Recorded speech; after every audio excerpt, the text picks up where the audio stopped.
students, in previous class we studied about overhead cost control, in which we studied about apportionment of overheads, meaning of overheads, allocation of overheads, why apportionment is to be done, principle of apportionment of overheads. And in this class we will be studying about the basis of primary apportionment of overheads. It is very difficult to give a comprehensive list, but there are some of the common bases in use. Number one is according to capital value of assets.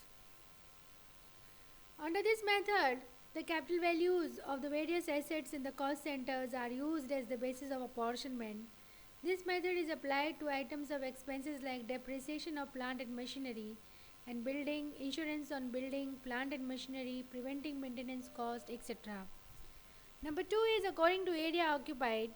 The basis of apportionment of expenses is specifically applied with regard to the items of overheads such as lighting and heating, rent and rates, depreciation on building, building repairs, patrolling, watching, and caretaking. Number third is according to departmental wages. This is the most common basis used for the apportionment of indirect cost, that is overheads.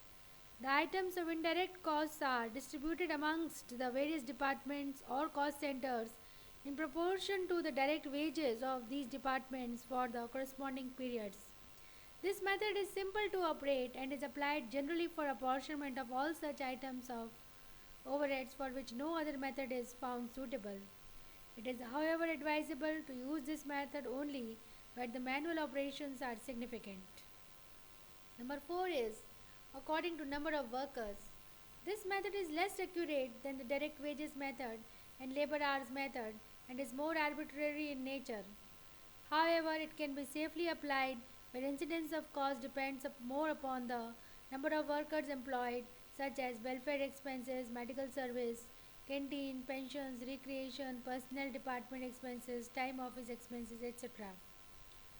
Number 5 is according to production hours of direct labor.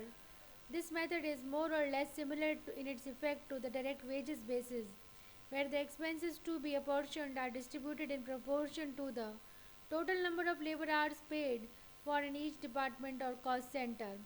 For example, works management, uh, remuneration, repairs and maintenance costs, etc. Then we come to according to machine hours worked. This basis is similar to the labor hour wages and is applied where the machines are more significant factor than the manual labor. For example, insurance on jigs, tools and fixtures, power, general overhead, etc.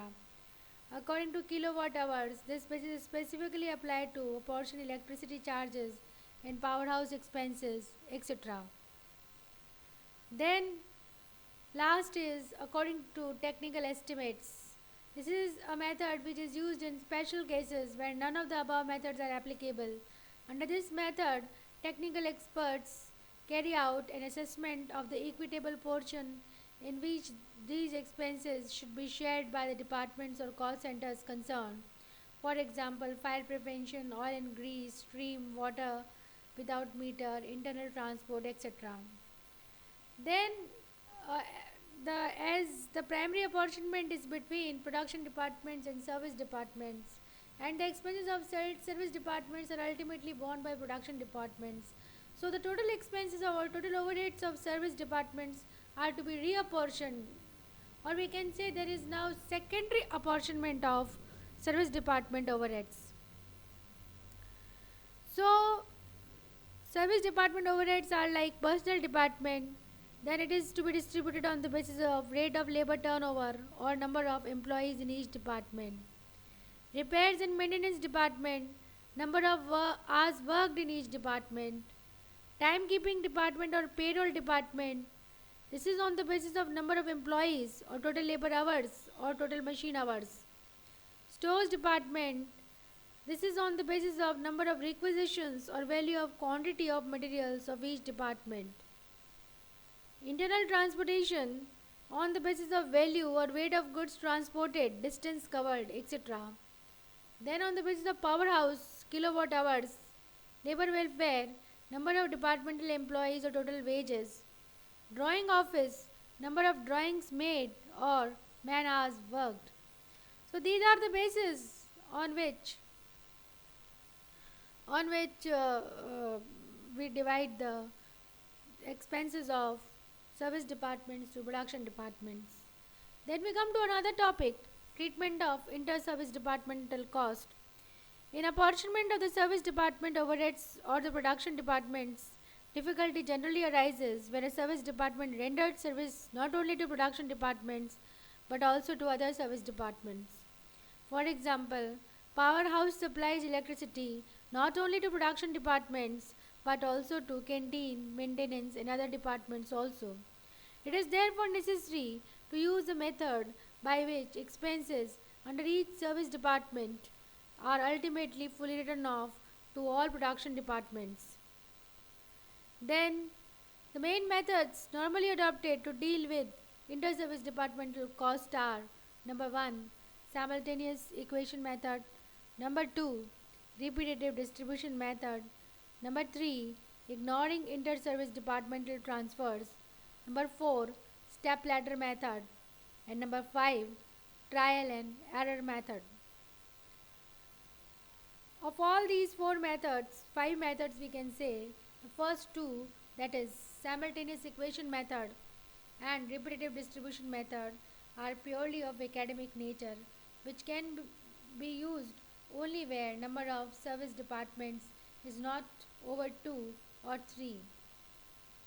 In fact, in most of the industrial organizations, there are many service departments, and the third method of ignoring inter-service departmental transfers, the problem is merely avoided, but it is not to be solved. Therefore, in case of more service departments, the only method which is more equitable is the fourth one, that is, which is commonly used, it is step ladder method. And step ladder is used in most of the organizations where the order in which the service departments should be taken up for apportionment is determined first. This order is decided by the value of the services rendered, that is, the difference between the value of the service rendered and the value of the service received. Having determined the order as above, the percentage for apportionment of overheads of service department can be proportionately inflated. And in the last, the apportionment of service department overheads to the production department is done in determined at a inflated price. And one more method is used sometimes, that is repetitive distribution method. In this method, the service department expenses are continuously distributed till a stage is reached when the amount is to be transferred to a particular service department becomes very small, that is nil. There is one more method, ignoring inter-service departmental transfers. Under this method, the apportionment of service department overheads is done by ignoring the inter-service department transfers. For this purpose, the distribution percentage of production departments are inflated pro rata to make up for the percentages absorbed by other departments. This method can be used only where the amount of overheads involved in inter-service departments transfers are comparatively insignificant in relation to the total overheads apportioned to production departments.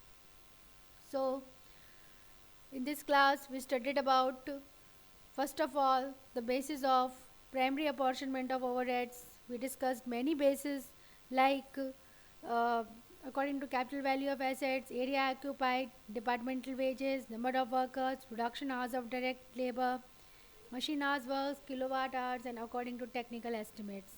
Then we discussed about the basis of secondary apportionment of service department, and then we discussed treatment of inter-service department cost, and we discussed the methods like simultaneous equation method, repetitive distribution method, ignoring inter-service departmental transfers, step ladder method, trial and error method. So that's all for this class. Thank you.